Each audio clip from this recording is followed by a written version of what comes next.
Selanjutnya kita mencari daya beda butir soal. Suatu butir soal mempunyai daya pembeda baik jika kelompok siswa pandai menjawab benar butir soal lebih banyak daripada kelompok siswa tidak pandai. Nah, rumusnya yang digunakan adalah ini. D sama dengan BA per NA dikurangi BB per NB. D adalah daya beda, BA adalah banyaknya peserta yang menjawab benar pada kelompok atas.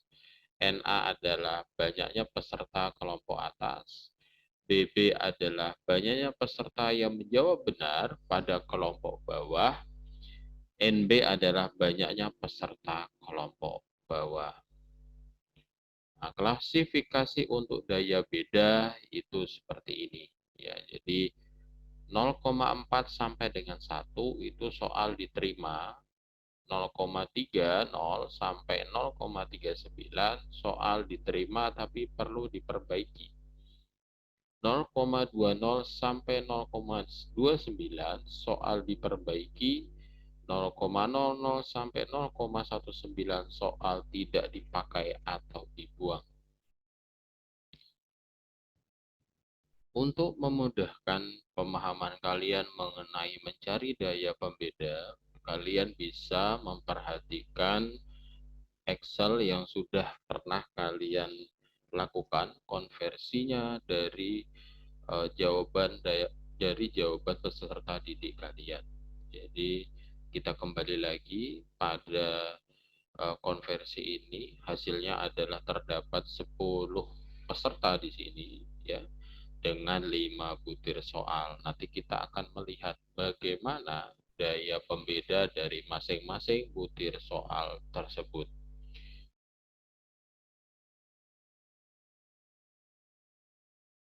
Langkah yang pertama dalam mencari daya pembeda adalah mengurutkan data berdasarkan totalnya. Jadi kalian bisa menarik ini ya kursor kalian ya di blok seperti ini, kemudian kalian bisa urutkan datanya ya, dengan menggunakan sort ini.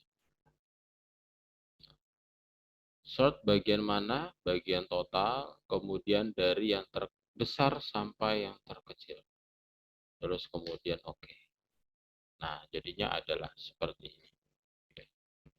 Jadi yang semula adalah AA sekarang menjadi CC karena CC itu mendapatkan poin 5, dia mendapatkan poin paling besar.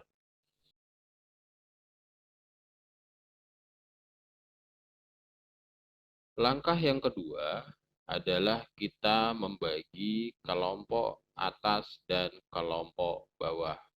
Dari 10 yang sudah kita urutkan tadi, kita bagi dua. 5 yang teratas itu masuk dalam kategori kelompok atas. Berarti dari CC sampai dengan JJ kita copy dia, kita masukkan dalam tabel berikut. Seperti ini. Selanjutnya HH sampai dengan BB juga kita copy. Ini kita masukkan dalam kategori kelompok bawah. Oke.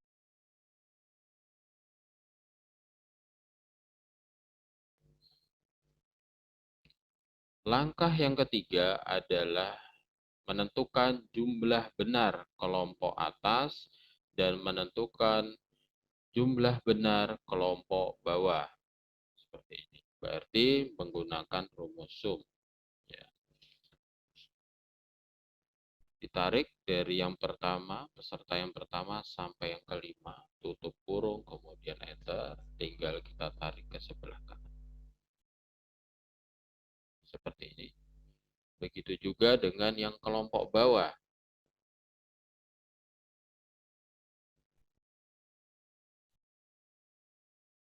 Tutup kurung, enter.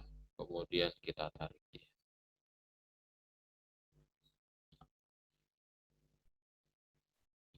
Selanjutnya kita menentukan banyaknya peserta kelompok atas dan kelompok bawah. Mungkin kalau misalkan diperoleh datanya sedikit seperti contoh, kita sudah dapat menentukan. Nah, kalau misalkan datanya banyak seperti yang sebelumnya, kita bisa menggunakan rumus count. Berarti ditarik, tutup kurung, ada 5, berarti banyak datanya. Oke, begitu juga dengan yang kelompok bawah, bisa menggunakan count ketika memang datanya banyak.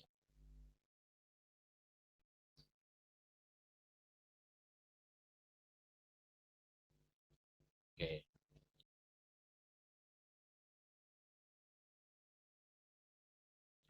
Langkah selanjutnya yang keempat adalah menentukan daya bedanya. Ya. Nah, mungkin kalian bisa perhatikan tabel yang sudah Bapak siapkan di sebelah kanan ini. Ya, tinggal kita masukkan saja BA, NA, BB, NB berdasarkan yang sudah kita peroleh. Berarti misalkan dari yang pertama adalah BA, ini kita copy terlebih dahulu.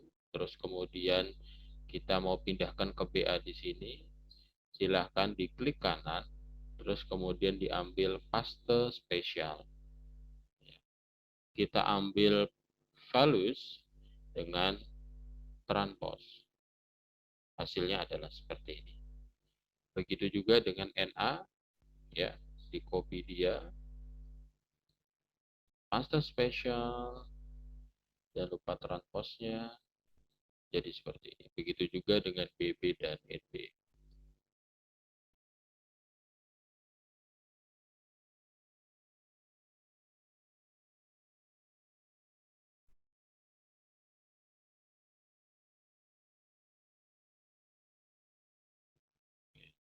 Supaya rapi kita tambahkan. Oke. Bagaimana rumus daya bedanya? Ini sudah Bapak siapkan di atas, ya. D sama dengan BA per NA dikurangi BB per NB. Berarti sama dengan, buka kurung terlebih dahulu, BA per NA, begitu, tutup kurung dikurangi BB per NB.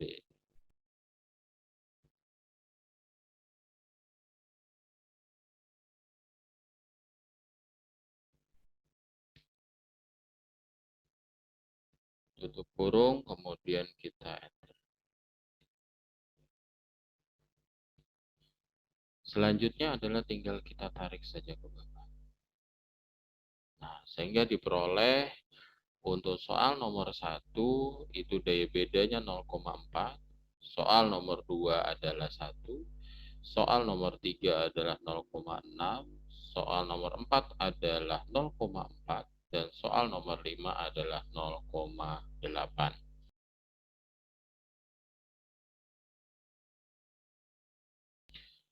Langkah yang kelima adalah kita menyimpulkan apakah soal tersebut diterima ataukah perlu diperbaiki atau malah dibuang, seperti itu. Nah, kita menggunakan rumus if. If ini, ya, jadi N53 atau 0,4 seperti itu kurang dari sama dengan 0,19, ya, itu masuk kategori soal dibuang. Saya singkat saja soal dibuang.